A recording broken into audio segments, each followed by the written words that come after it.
Wow. So first thing I want to say is thank you for all of you who are so supportive and loving and so much connection to get me through the cancer. I got the PET scan a couple weeks ago. I am cancer free, and I am not going to ever label myself a cancer survivor or anything like that, because as you know by now, I'm about the moment, and in this moment I am good. And but I do want to thank you because I owe that to you, and it was such a lesson in how much connection and love heals. I mean, it's unbelievable. I mean, chemo and radiation do a good job too. But I mean, the connection, the love, and the support I got from people I never expected, from the people I did expect, like my family, all of it put together was magic. So anybody listening that knew and that was supportive, thank you. And if you didn't know, sorry to throw that at you.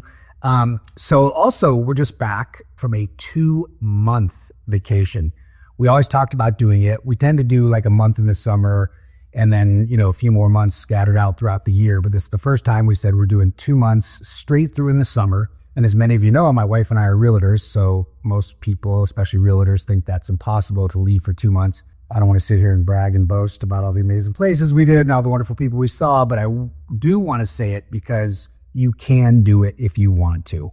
And it is life-changing. I mean, to totally check out, to be okay with whatever work you miss, to be with the ones you love. I mean, the memories, the people we're with, the things we did this summer are the things that, I'll be smiling about with my eyes closed as I fade away one day. It won't be, doing another transaction or running around, being busy. It'll be those great moments. So for any of you that are struggling to take a vacation, you can do it. And for any of you that want to reach out to me if you're going through cancer or any kind of a situation, period, I want you to know I'm always here. That is my single goal with this podcast, The Circle, is to help people live their life inside their circle of control, to live the best life you can live, and to wake up, loving your life. My wife always gets so annoyed with that. Nobody wakes up loving their life. I'm like, I do, and we can, and we should. So one of my observations this summer, and with all that time to think and just seeing so many different couples and friends and people,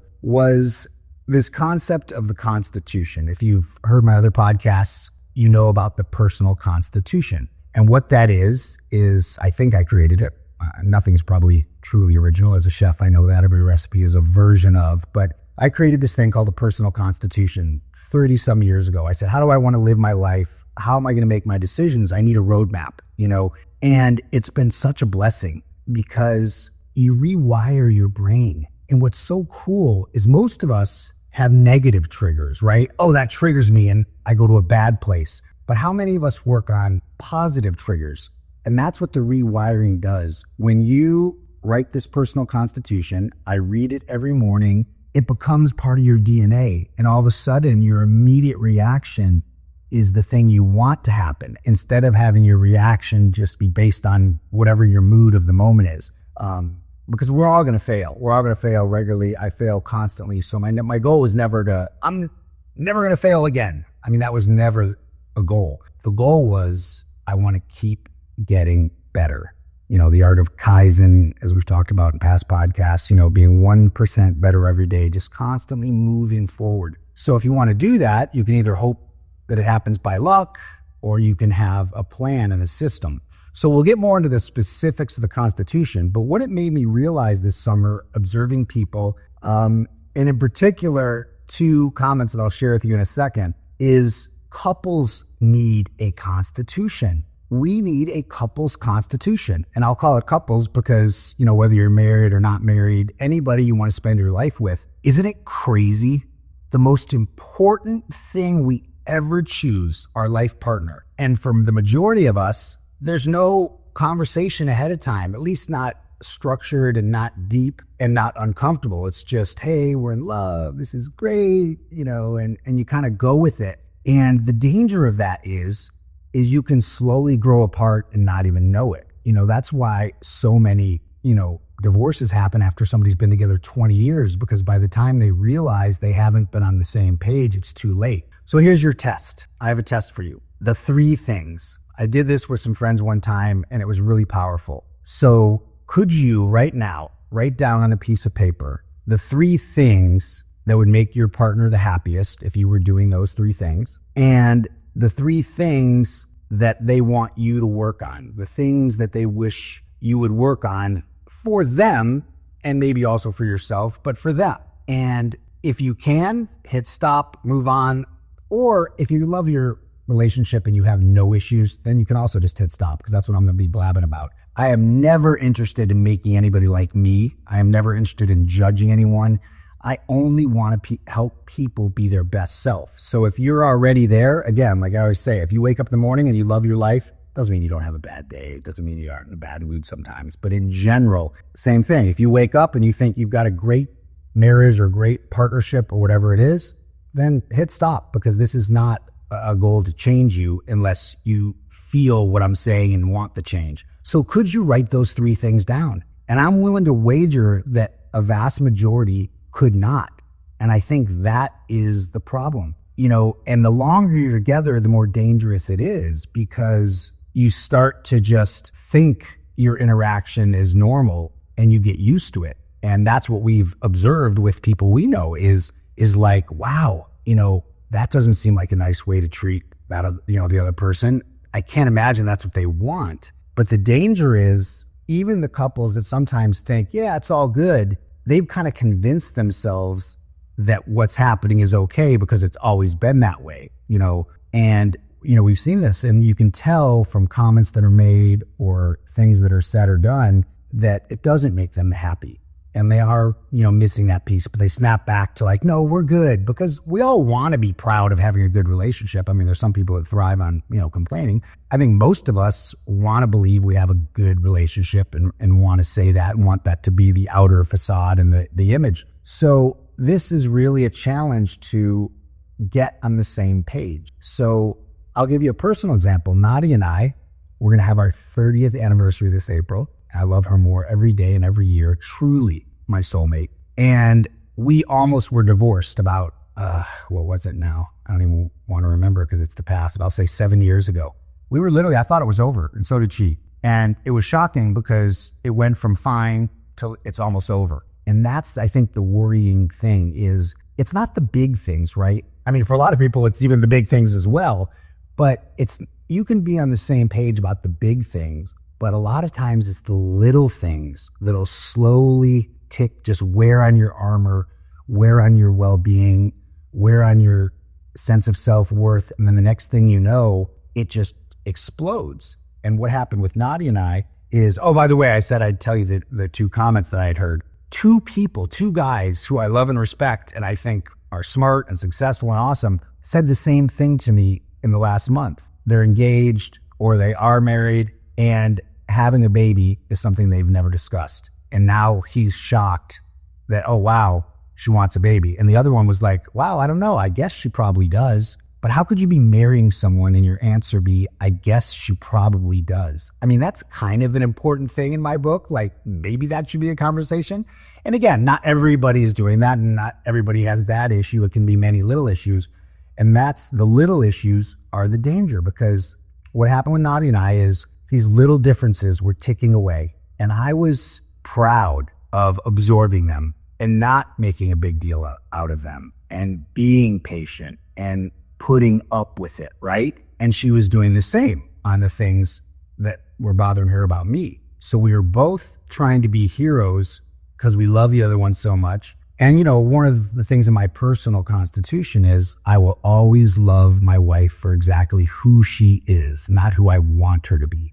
I fell in love with who she was, not somebody that I wanted to create and make my perfect something. And having that in my personal constitution was good, but the bad part was I somehow related that to putting up with the things that aren't making me happy. And it was to my demise slowly, and then it was to both of our demises. And that's the danger, right? So what happened was our son was going through addiction. As you heard in past podcasts, it was easily, the worst 7 years of our lives. It almost killed us individually and as a married couple. Then her mom died. And as anybody out there knows that's lost a parent, that you're close to, it is like the void is massive. I mean, I don't know it because my mom and I didn't have a relationship. My dad, died when I was very young, but all of a sudden for that person to be gone, I mean, it was the combination of our son going through that and her losing her mom she just shut down. I mean, like, she wasn't there. And one time I even tested it and I said something off the charts and she just was like, like didn't even hear it. And I was getting so lonely and felt so sad and so unheard and so unappreciated and so unnoticed. And yeah, I give myself a hard time then and even now sometimes, like, put on your big boy pants and just be there for her. She's going through hell. And that's what you want to do. And that's what I always tried to do. But to ignore your own needs is also a huge mistake. You're not being a hero because it's going to do damage. And so her natural way to go when tragic things were happening was to keep it all inside, to get quiet, to be more alone than ever. And my go-to when something's happening is more connection, more talking, more conversation, more love. So both of our go-tos were the opposite of what each other needed. And here's the most important point. Like right now you think, oh, we're getting by and things are fine. If you haven't been tested, that's when you'll find out, and it may be too late. Because when you need the armor, when you need the experience, when you need the test, no different than the endless silly athletic analogies, which I'm a sports idiot, but all the sports analogies, all the army wartime fighting analogies, it's that practice every day of punching, blocking, which is something I've done my whole life.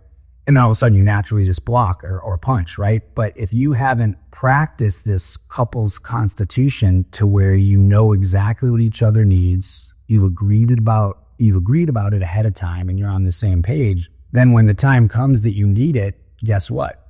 You're not going to be ready, because it's hard enough to deal with stuff when you're prepared. To go into it blind is as we all know, impossible for many. And I really believe that. Like, I don't know what the number is, but I would put money on it that no less than 50% of divorces didn't have to happen if they had this couple's constitution. If they had been on the same page from the beginning and continued with it and evolved. Because by the time you get divorced, we were sitting next to this one guy at the bar. There's this place we love to go. I'll do a call out in case you're in Sherman Oaks, Los Angeles, California. It's called the Boulevard Steak, and greatest guys. They run a great business, awesome service. But we love to sit at the bar and just, have a drink and an appetizer and, talk to people.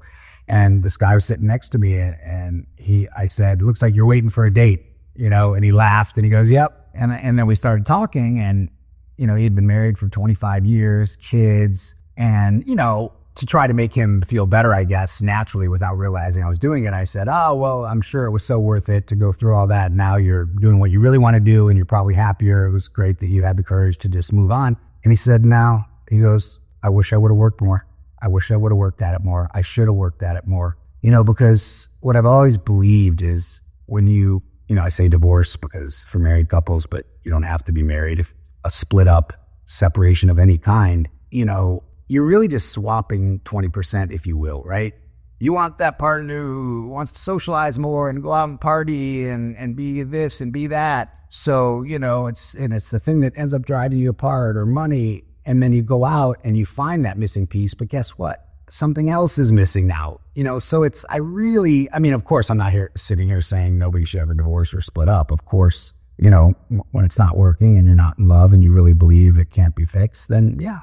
It's better to move on and live your best life every day. The only thing worse than splitting up is staying together when you should be split up. And we've seen those examples in our lives with friends too. It's like, why are you torturing each other, right? Like, just move on. It's sure not for the kids because they see it. It's sure not, why.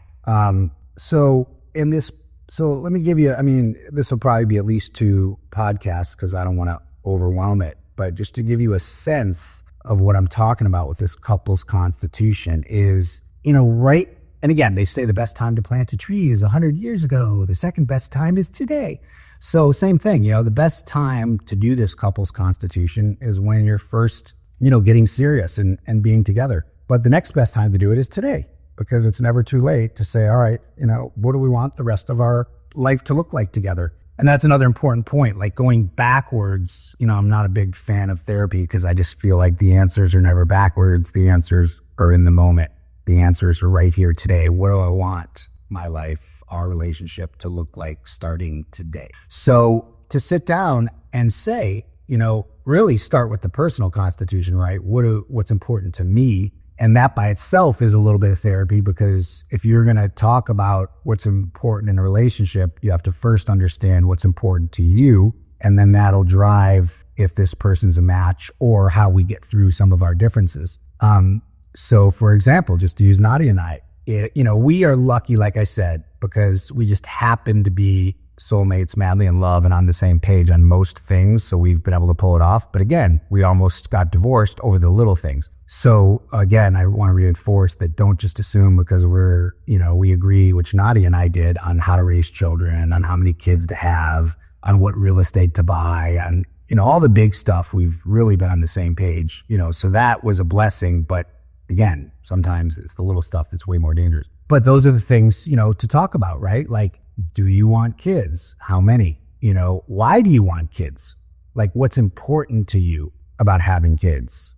Because as this one girl told me in her 30s when she was getting married, and I said, I'm sure you're sick of people asking, are you going to have a kid? When is the kid coming? And, do you want one? And she said, I don't know if I want one or if I just think I'm supposed to have one, because that's what society, has done to us. Like, you're supposed to get married, buy a house, buy a car, get a job, have a kid, right? So it's important to really say, not only do you want them, how many do you want, but why? Because what's that journey going to look like? And then, go even deeper. Okay, so when that happens, how do we think we want to interact with each other? And I know that, of course, you learn as you go with a lot of stuff, but learn as you go is also an excuse for being lazy, because, again, anything worthwhile is worth preparing for, right? You can always edit it, but edits are a lot easier than starting from scratch. So, what do we think we want it to look like as parents? What do we think your role is going to be? Do you want to work? Do you want to just be Mr. Mom or Mrs. Mom?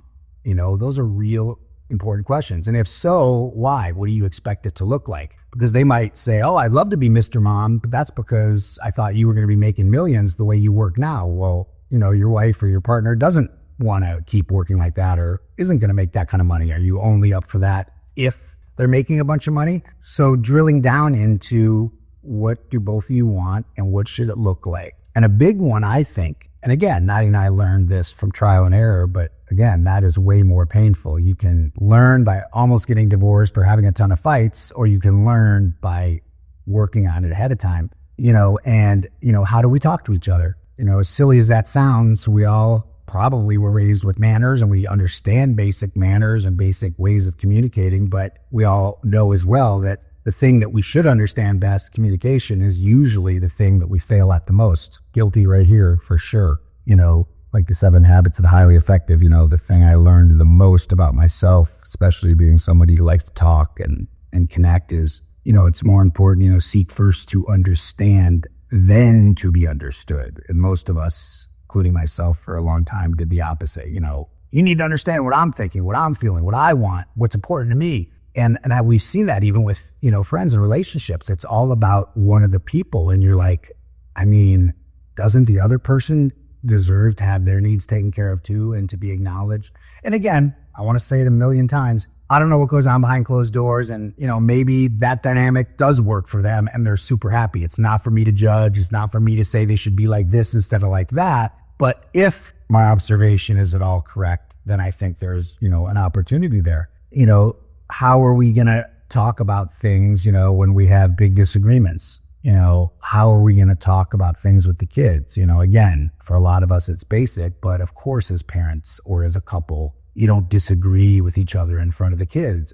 Or maybe you do. Maybe that is your couple's constitution. We want the kids to see that there's 2 different opinions, and we want them to understand how we get on the same page sometimes. Okay, cool. Then that's your couple's constitution, for Nadia and I. And I think for a lot of people, it's like, hey, let's have those conversations, behind closed doors when the kids are young, and then let's have a united front and figure out, but again, these are big conversations, right? Like, how are we going to decide how we move forward when we disagree? I wonder how many people talk about that. Like, what will our technique, policy, philosophy be when we totally disagree on something? How do we want to go about that? Because when you're calm and in love and everything's great, it's a lot easier to have those conversations, right? When you're screaming at each other, or when you're frustrated, or even worse, when you don't even bring it up, it's a lot harder to talk about it, And again, it sounds basic, but if Nadia would have said to me, if we had had this couples constitution conversation, we were first together, and she, what I did know was that she was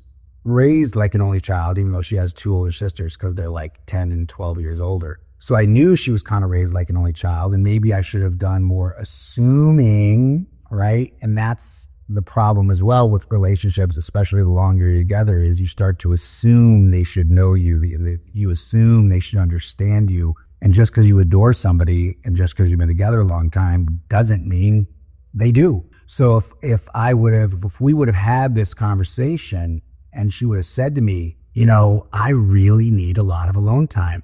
Like, I could be alone 70% of the time and be happy.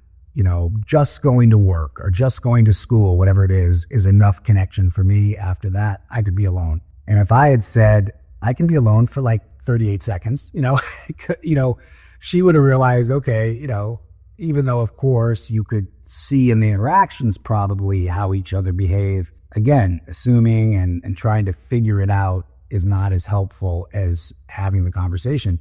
But if we would have started that, and that's been the biggest change in our marriage. For the last 7 years, we have totally reprogrammed. Like, I know her pattern. She comes home, she wants to do her Candy Crush, have her glass of wine, be alone, have her cigarette. Yes, she smokes. That's her business. I don't own her. I don't judge her.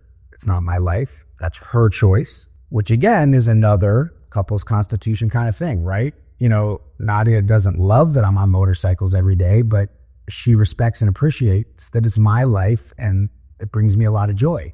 I'll hear plenty of guys say, oh, she won't let me buy one. And even though, again, I'm not judging and if that's what they've agreed on, I respect it, but is that something we really should impose? Oh, yes, because they're the father of my children, or she's the mother of my children. I can't let her smoke. That's not fair to the kids. And if that's your couple's constitution, great.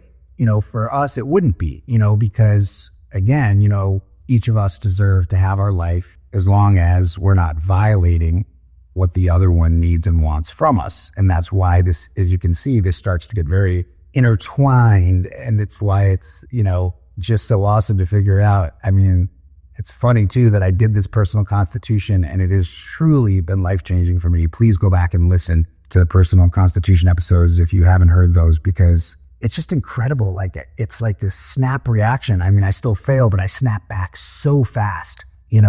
Gratitude and optimism are my lifeblood. Better every day for myself and those around me. Do the right thing, bring joy. I've been reading that opening line for almost 30 years. So, when people say, wow, you always seem so happy and joyful, it's not an act. It's not like it's just my programming. I have believed that's how I wanted to be. I've read that every morning, and I then adjust my actions and behaviors to bring that to fruition. And and I find myself just constantly grateful and joyful and optimistic, and especially in these crazy times we're in, and as a little side note, for all of us suffering through this politics, remember 2 things. 1, the circle of control. If you can't or won't have an impact on it, you have to let it go. Just being an expert on the problems and repeating all the stuff and lashing out at the opposite side and being aggressive, as we've all seen, is not working. So, and the second thing is,